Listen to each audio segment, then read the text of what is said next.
So we've got Ript, a terse but expressive DSL for IP tables happening now. We've got Lindsay Homewood. Lindsay's a sysadmin, developer, toolsmith, engineering manager who lives in the Blue Mountains in New South Wales. He is the creator of Cucumber Nagios, which is a tool that helps you describe how a system should work in natural language and outputs whether it does in the Nagios plugin format. And Visage, a web service and interface for exposing collected statistics. I'll pass it on to Lindsay here. Thank you very much. Can everyone hear me okay? Awesome. Okay, so today I'm talking about Ript, which is about making Linux firewall change management more resilient and easier. So hi, my name's Lindsay. I'm Oxesis on Twitter. And yeah, like I said, today I'm talking about Ript. So the whole Ript story actually starts all the way back in 2008. Funnily enough, Linux.conf.au. So almost exactly 5 years today. Who here was at LCA in 2008? Cool, okay. Yeah, it's Melbourne, yeah. So at the time I was just finishing up a large desktop Linux deployment for Kennard's Hire, and I was there with a friend, Matt Moore, who's from, at the time was from Bulletproof Networks, now he works at Atlassian, heading up the hosted operations team there. And Matt posed this interesting problem to me. And the scenario is basically Bulletproof, who are doing infrastructure as a service and managed hosting, have lots of multi-tenant firewalls. And there are lots of rules per tenant. So it basically means that all the different customers are on like this sort of horizontally scalable firewall platform. And there was an existing tool that was used to describe what these rules were, but it sort of built the rules in a bit of a dumb way. It was originally built around IP chains, and they sort of reworked it to make it work around IP tables. And fundamentally what this meant from a business perspective is that whenever they were making a change to the firewall rules, it meant that there would be downtime. And what was even worse was that it wasn't actually just downtime for that one customer, it was actually downtime for all customers. That's pretty bad. And on top of that, so yeah, it basically was a situation a bit like this. So it's great if you're that dog, but it sucks if you're the other ones. And what was even worse was the rule application was linear. So basically, as they added more rules to the system, it would get slower. And worse off, if you were provisioned to one of these firewall pairs, at the end of the firewall pair's lifecycle, you would actually get the most downtime. So your rules would be applied linearly. They would always be applied at the end, which meant that you could have up to 2 to 3 minutes of downtime every day, even if that wasn't, if there were changes that were being made on that firewall pair. And it doesn't matter if those changes were for you. They could be for anybody. On top of that, there was a fair lack of expressiveness when describing the firewall rules. I see Pete is nodding his head because you probably used a very early iteration of it. I did write a big chunk of it, yes. Sorry. I know who to blame. And it was quite brittle, error-prone. Lots of small changes have been made to it over time, but it wasn't necessarily designed to be sort of a resilient, scalable firewall manipulation tool from the ground up. And one of the big problems with the errors was that it would do very, very little validation of the inputs. So it's very possible to put particular inputs into the way that the rules were meant to be built that would end up taking down the whole firewall pair. So fundamentally what the business was looking for was a tool that would compartmentalize the changes, so making changes for one customer wouldn't affect all the other customers, and preferably these could be done with zero downtime. And on top of that, which is sort of a nice to have, would be a nice friendly language for describing the rules. The previous tool was written in M4, God help us. So the new tool we decided to write it in Ruby. And we wanted shortcuts and validations to sort of dry out the rules so we're not repeating ourselves all the time. So this is an interesting idea. I hacked it up in the car on the way back from Melbourne, sort of like a 10-hour marathon session. And it was a rough prototype produced by the end of it. There was no IP tables rule generation. The focus was really on the language. Could we get the level of expressiveness that we wanted and do the validations that we wanted with the DSL that was written in Ruby. And we're fundamentally asking this question, what is the DSL going to look like? What are the users going to be using? The technical internal implementation is like an interesting problem to solve, but the business problem was we just needed something that was easy for the people at the coalface to make changes to the firewalls every day. And yeah, there was a bit of stuff about what the resulting data structures would look like, but that wasn't really the focus. And that's where this name Ript came from. It's just literally just Ruby and iptables. So the questions were answered, the thought experiment was complete, that was it. Fast forward to 2010, 2 years later, I was hired at Bulletproof, completely unrelated to this Ript stuff. But within the first few days of me being there, we had an outage that was caused by some of the problems that I was talking before about the previous firewall tool. And that led to a fairly interesting discussion within the operations team about how we could perhaps improve our tooling overall. So I dragged up some of the demos that I'd done, and the prototypes that I'd done of Ript. And that was really great for planting a seed in people's minds about what the possibilities were. But fundamentally at the time, we had bigger fish to fry, other more pressing business priorities. So it sort of, that was it. It was sort of left there for the time being. So then, March 2011, we actually, so first commit here. And we sort of did this as a Thursday afternoon skunkworks project. So it was just me and another engineer. We were sort of doing it off the books for a couple of hours every Thursday. So this guy here, Steve Fisher, who had a huge amount of organizational knowledge about what Bulletproof was trying to do, and a lot of change management experience as well. And there was me who sort of had the iptables knowledge and the testing experience. So we did a bit more prototyping of the DSL to extend the initial prototype that I put together. And this is an example of what that prototype sort of looked like. And then we tested it. We just tested absolutely everything. We didn't even implement any of the iptable stuff behind the scenes. It was just like, let's test how people are going to be using this. And then we started adding validations and verifications for how the rules were being outputted behind the scenes. We were using an outside-in testing tool, so we're using Cucumber, just to try and communicate what the rules were, what the tool was meant to be doing in a business-friendly language. And then we implemented this concept of migrations, which is actually fairly fundamental to the way that Ript works, and I'll talk about that a little bit later. But fundamentally, for us, it meant that we were able to do zero downtime changes, and this is really, really important to the business. We basically found a way to hack around NetFilter and iptable so that we could do close to zero downtime migrations. And compartmentalizing the changes there, and then we took it live. Fantastic. Now it's actually in use by some of our largest customers, so Whirlpool, which you all know and possibly love, maybe you hate, maybe you're one of those people that DDoSes us occasionally. Movember, Quicksilver, IMAX, Network 10, yeah, we've got lots of really big customers using this. So this is in vaporware. There are tons of people that have been using this for the last year or so. So this is interesting. Tell me more. The language. So let's look at the stuff that we were looking at from a business perspective. Let's making this as easy as possible for people to make firewall changes. So fundamental to Ript is this concept of a petition. And a petition is basically a way of grouping up a series of rules, and they're namespaced as well. So in this particular example here, we've got a petition called Joe Blogs Code. And then within that, we have a bunch of labels and rules. So what are labels and rules? Well, labels are really, really simple.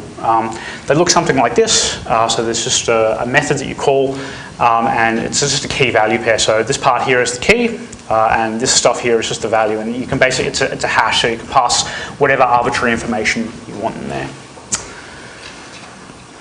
So those labels are scoped to a petition. And that's really useful because it means that you might be using the same labels across two different petitions here. So we have a consistent naming scheme across all the different services that we provide. We're going to have a conflict there with like app01 in one environment for foobar, and we're going to have another app01 in another environment. But the nice thing about this is that they won't conflict with one another, which is exactly what you want. Okay, so that's labels. Let's have a look at rules. This is the real meat of Ript. So you've got all these labels here we were looking at before. And rules are really simple. So this particular example here is a rewrite rule. So this first bit up here is just a comment.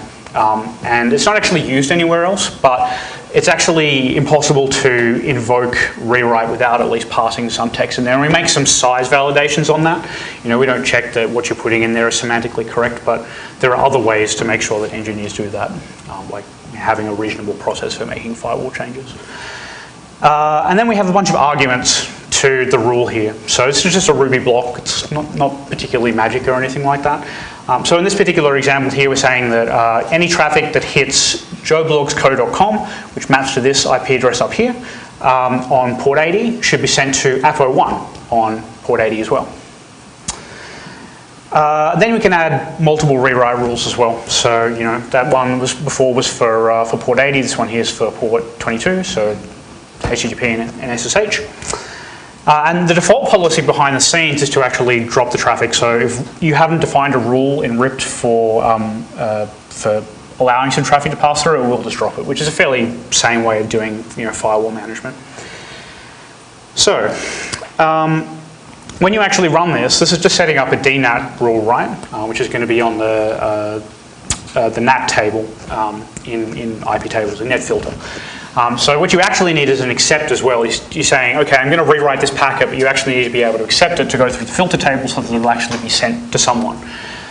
So that would look something like this, right? And you need to add that, except that Ript is really smart. Ript does this for you. It knows the default use cases that you've got. It's aiming for that 80% of the use cases that you have, and it will do those exceptionally well. And it means you don't have to think about implementing this sort of stuff. So yeah, that particular rule set that we've got there is exactly equal to this. And in fact, because of the way that Ript works internally, if you were to say, write this, and then you forget that Ript is smart and doing a lot of this heavy lifting for you, and you were to write, this, what Ript internally would do is it would actually go, oh, okay, when the user defined the rewrite here, I've automatically generated an accept, but I see there's another accept with exactly the same arguments, so I'm just going to remove the second accept. Yes, question? That says port 22 and that says port 80. Is that just a mistake? Yes, that is a mistake. My apologies.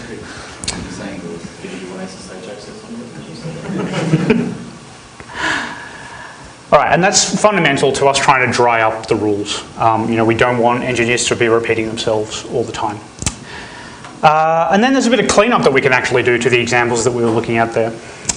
So here you've got this rewrite rule, two rewrite rules actually, going from the same source and same destination, and just different ports here. So what you can actually do is you can just combine the two like this, and it will expand them and generate separate rules, and it'll generate the associated accept rules, it'll do all that smart stuff for you. Then we can start locking these down a bit more as well, so if you need a bit more specificity in your rules. So you see here the two examples again, port 80 and port 22. Let's say we wanted to add a trusted office, because you don't want SSH access open to the world. So all you need to do here is define another label and what that trusted office is, and you define from down here, and it will increase the specificity of the rule. Ports as well. So there's a multitude of ways of defining ports, and it'll basically, Ript will handle unpacking all the different port definitions and generating rules for each of those things.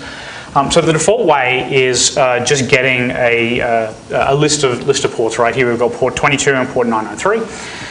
You can do port ranges, which is just using the built-in range data type in Ruby. And Ript is smart behind the scenes because it sees that that's a range, and it'll actually turn it into a 6,000:8000 as iptables would expect, rather than generating 2,000 rules, which a naive implementation would do. Then you've got port mappings as well. So you're saying here that any traffic that comes in on port 80 to joeblogsco.com will be actually sent to port 8080 on apo1. So very simple port mapping rewrites. And then you can actually combine all these different things together as well if you so feel the need. The only caveat is that the port mappings need to be the last argument, and that's sort of a Ruby limitation, but it's relatively easy to keep in mind. So yeah, these need to be last. Then there's protocols as well. So by default, it's actually just using TCP because it's generally the sort of rules that you're doing most of the time.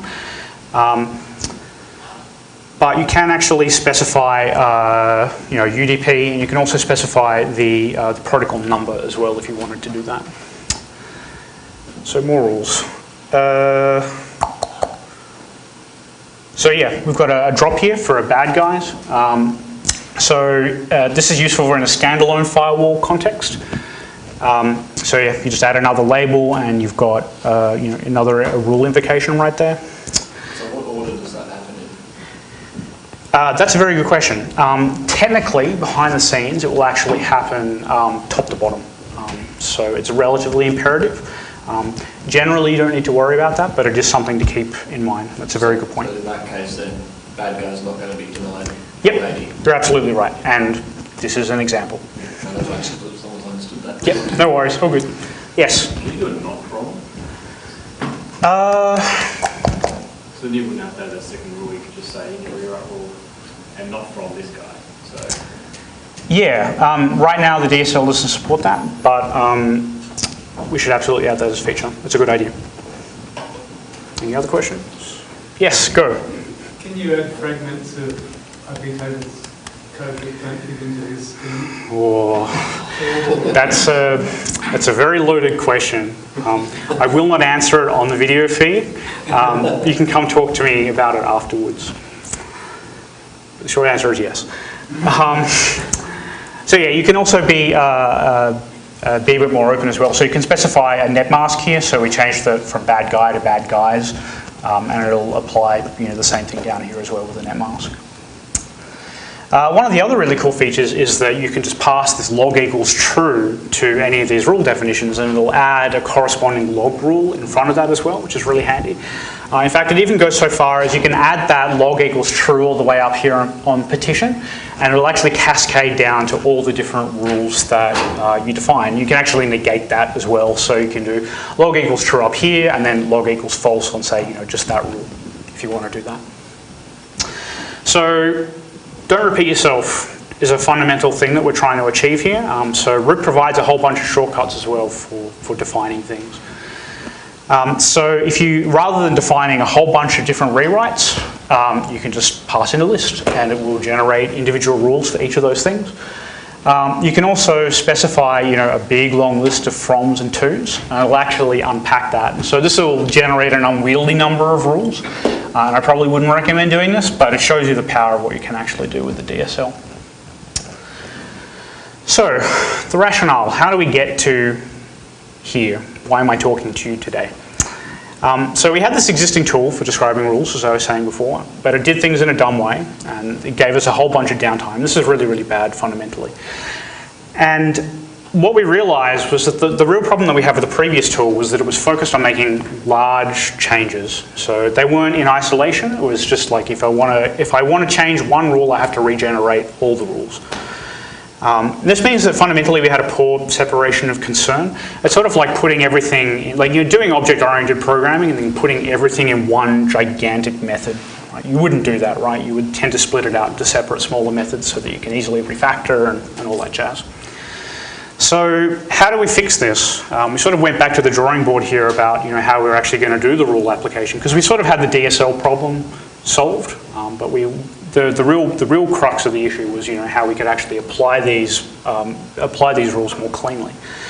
And fundamentally, the business wanted to increase the frequency of the changes, right? Because you don't want to have to lock down all your changes into a change control window. You want to be able to make them 24 hours a day.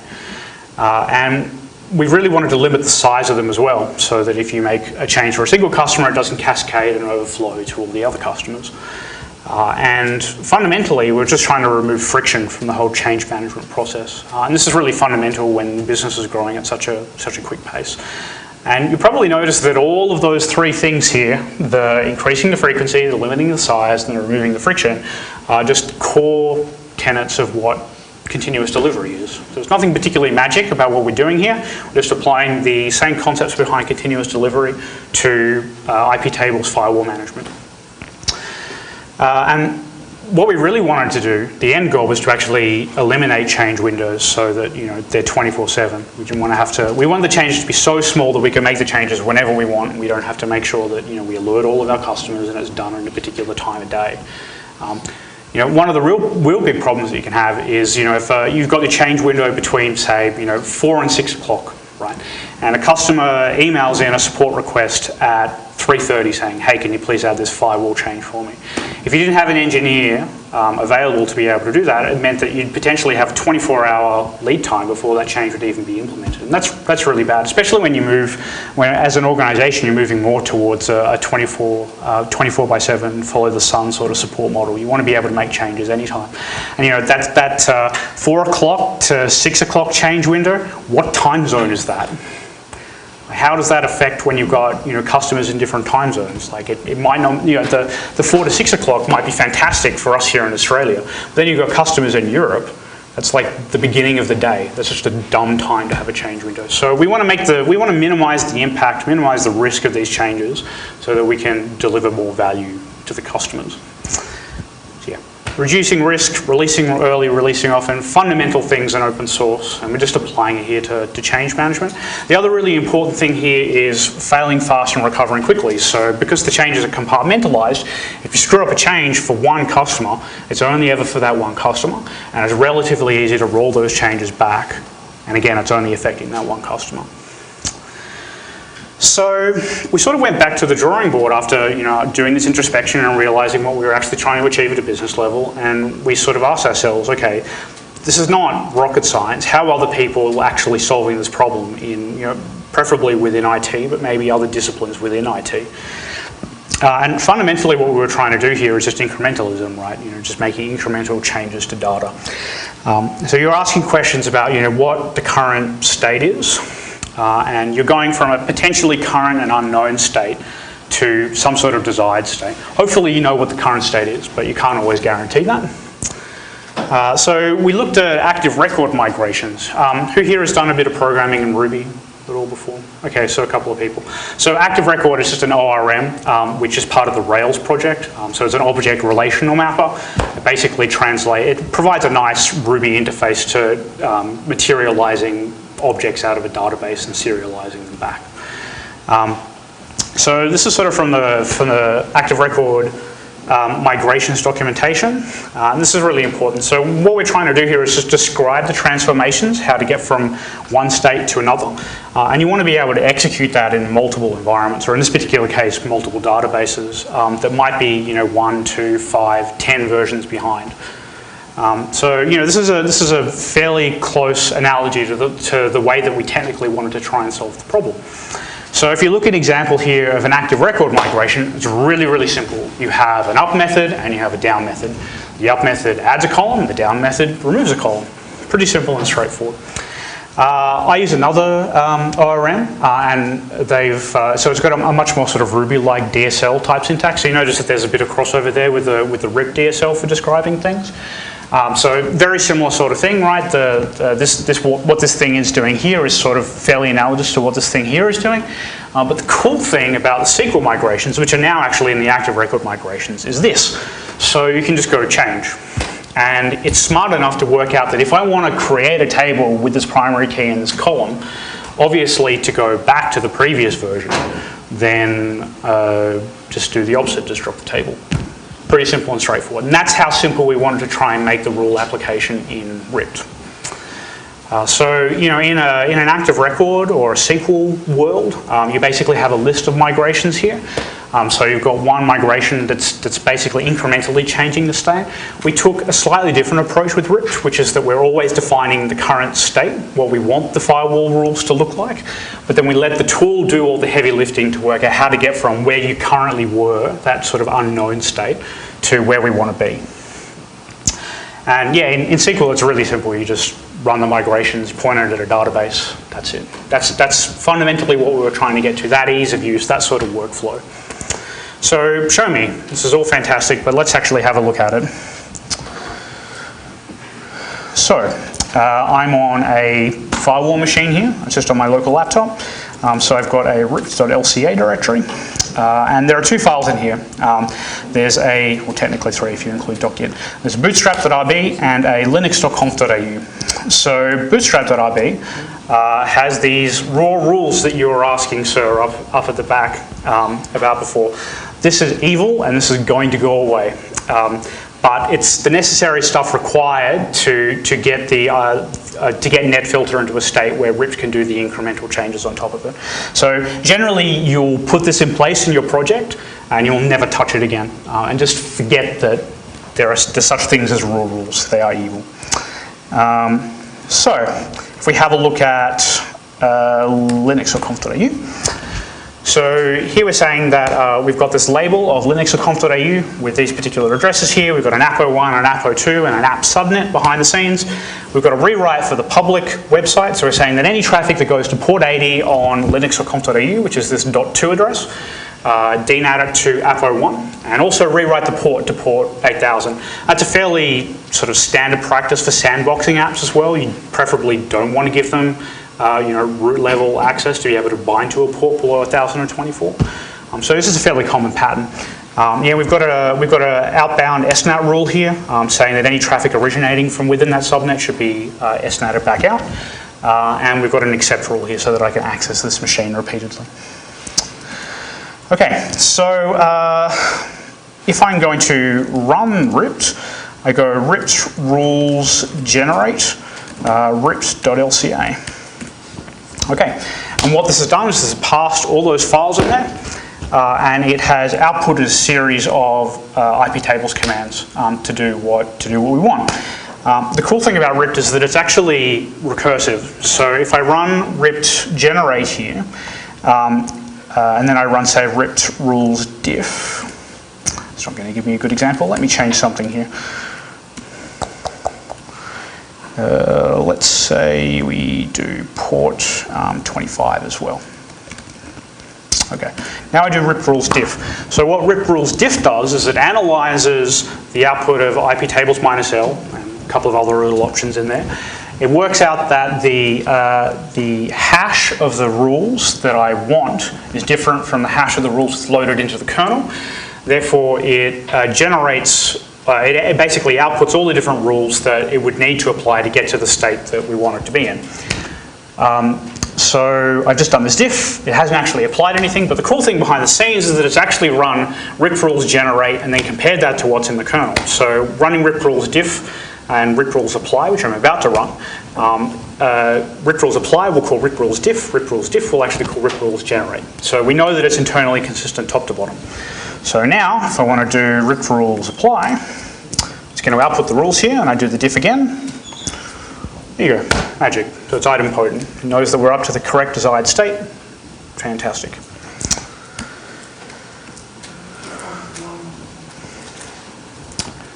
Okay, so that looks pretty sweet, but how is it actually working behind the scenes? The meaty technical detail that I know you're all here for. So, iptables. It uses iptables. Let's very, very briefly recap what the different tables are on iptables and the different chains. So you've got a filter table here, and you've got an input forward and output chain. So you can all read the slides here. But it's basically for stuff that's being, packets that are being delivered or originating locally, or in the forward case, stuff that's being forwarded someplace else.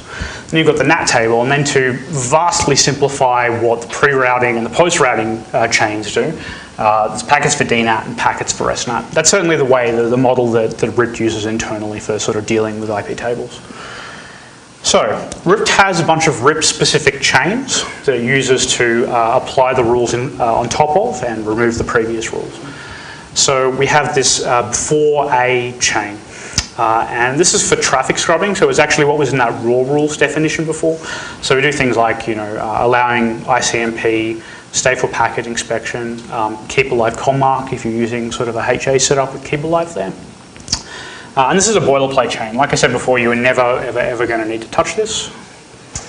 And then we have a partition A chain. And this is a pointer. It basically consists of a series of pointers to partition access changes. So your input, output, and forward chains are all going to jump into the partition A chain, and then they're going to jump back out again.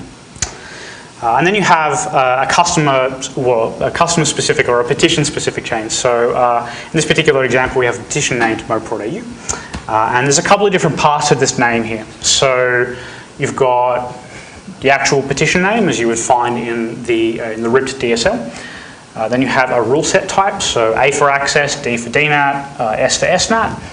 and then you have a hash. And that hash is basically calculated by generating all the rules, concatenating them all together and taking an MD5 sum of it. So it's relatively simple and straightforward. Okay, so how does all this chain traversal stuff work? We talked about before A and petition A. Let's have a look at how a packet would actually go from top to bottom. So a packet will come into either the input forward or output chains. It's all going to bounce into this before A chain. From there, it's going to bounce back out to the input forward or output chain. And then it's going to go to petition A. So this is where all the customer specific chains are, or these petition chains are. So from within petition A, you'll have a bunch of petitions that you've got defined here. And the packet will try and match these different pointer rules that you've got. So it'll go into each of these here. And let's say it doesn't match any of these pointer rules. It jumps back out again into input forward or output. And that's it. Okay, so we have this concept of a pointer. A pointer lives in the petition, in a petition chain. And they're very, very, very lightweight. And all they do is they basically match on very high level parameters. And they will jump into a petition-specific chain.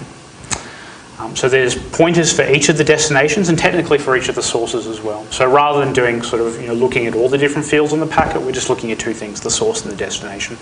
And assuming that you have nice network segregation between services, it'll be relatively easy to do.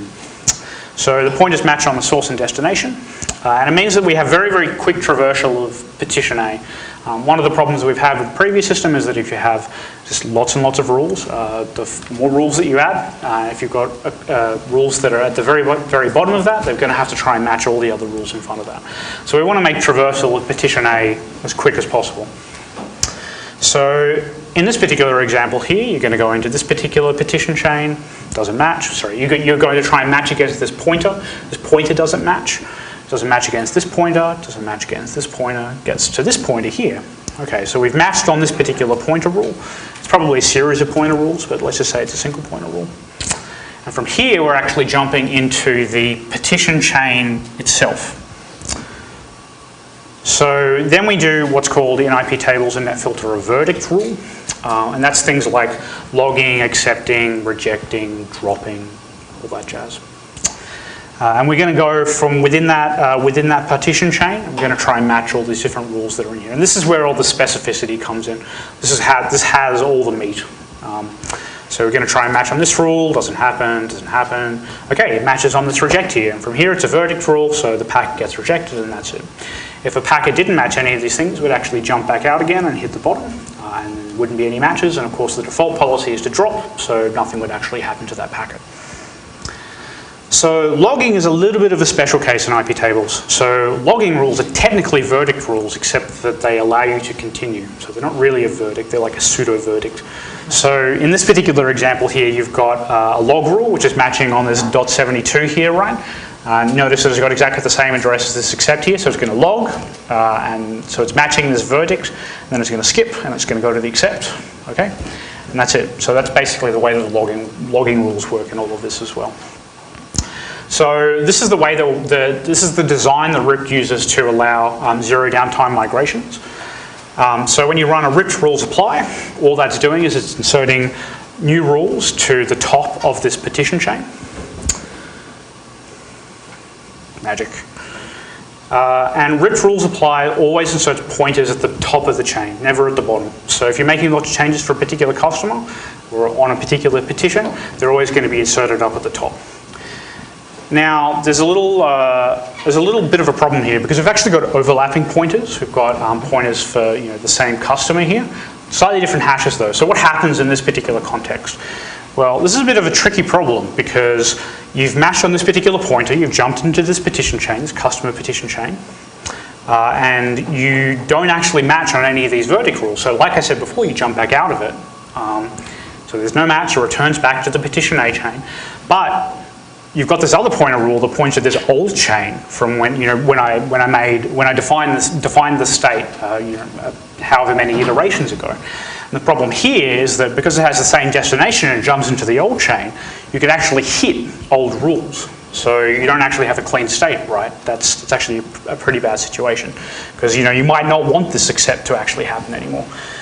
So you need to clean the old rules. Unfortunately, Ript makes this exceptionally simple for you to do. So you literally run ript clean apply.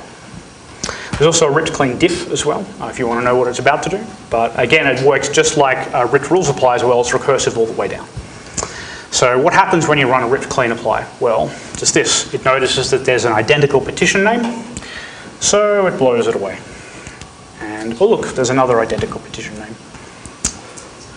There we go. Why don't you do that by default?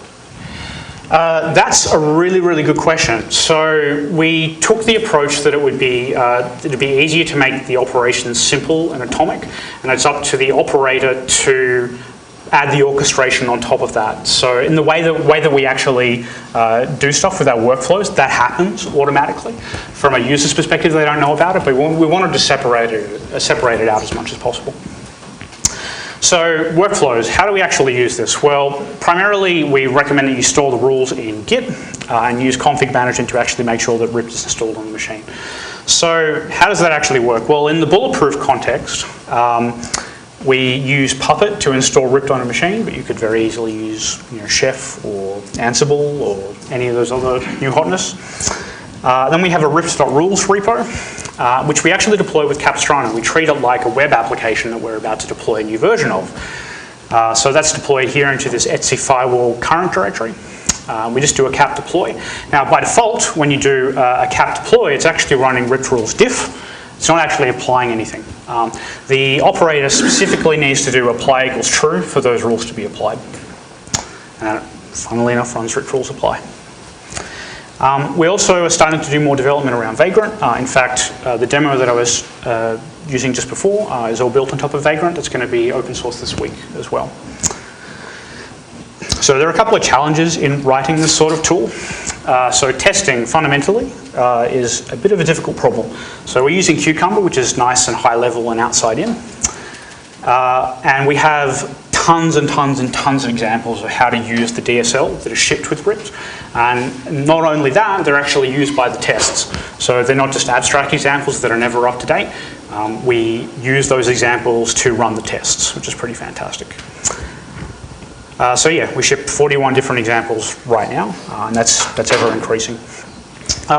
Ript is sort of complicated because it's sort of like system code, but it's not quite. It's sort of systems management code.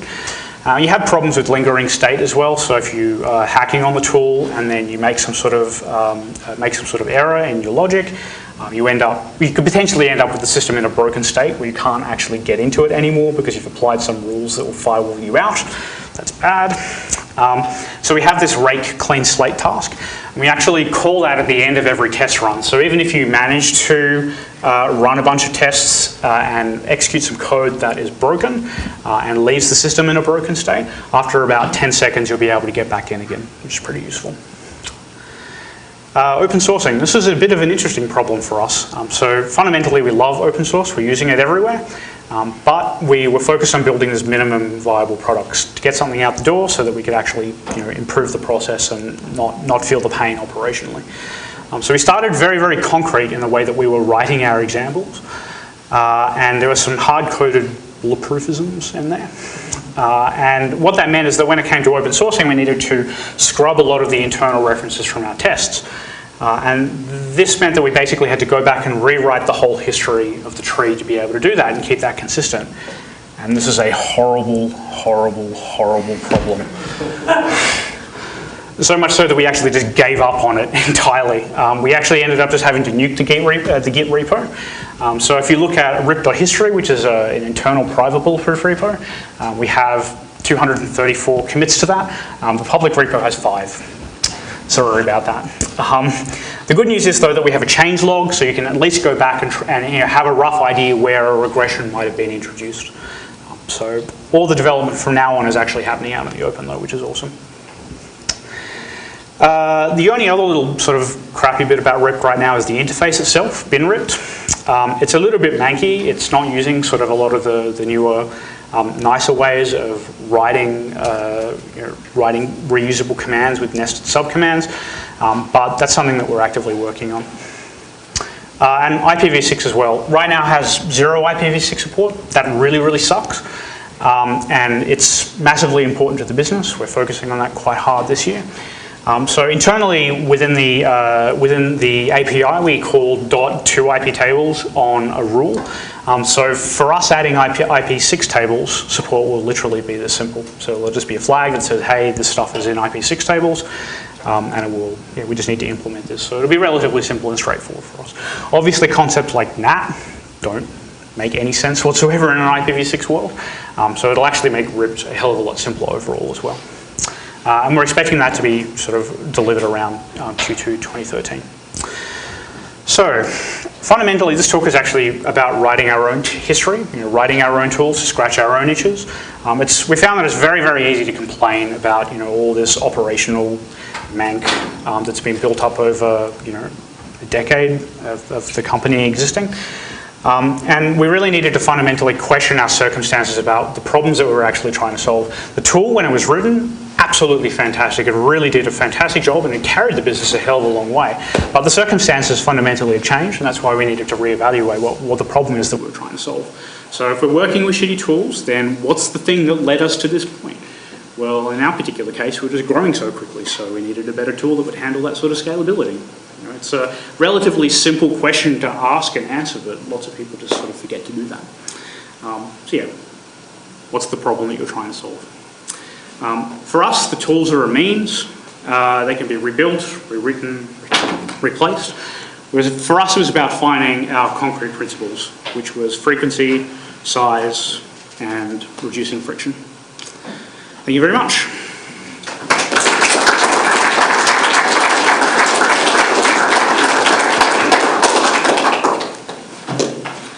Questions? I'm hoping I've missed something really simple here, but why not iptables restore and save? That's another way of applying the rules. So the simple way that we wanted to implement it was to just output a bunch of shell commands that you could, in theory, just run manually as well. To add iptables save and restore support would literally be as simple as adding like the IPv6 support. The nice thing about the iptable save and restore stuff is that you can also do it incrementally, which is going to save a lot in the execution time, so that's fantastic. That's only on the chain basis, though, isn't it? That's right, and that in a Ript model, that works absolutely fantastic. So, obviously, you're not going to be able to do that with updating a pointer rule, right? Because you're going to need to be able to, you're going to have to dump out all of petition A and load a new one in, and that's sort of bad. So, cool. Any other questions? One up here. I can just repeat it if you want. I used to run a system that wasn't big, but I just had a script and it would flush everything out and rewrite the rules, and you didn't have any downtime, as far as I could tell. So there's a difference between actual downtime and perceived downtime. Probably what you were getting in your case was that you had the established stuff set on for the connection tracking. So yeah, provided that you dump, so that you flush only specific chains, you can do that. I know that with Shorewall you can do very similar sort of things to what Ript does. Because Ript is designed from the ground up to allow zero downtime migration. So I'm not in any way saying that what we've done with iptables is unique and you can't do it with other tools. Ript just fundamentally makes it a lot easier than doing it with other tools and writing stuff yourself. Thank you for your speech. Here's a small gift from LCA organisers and Linux Australia to thank you for your time. Thank you.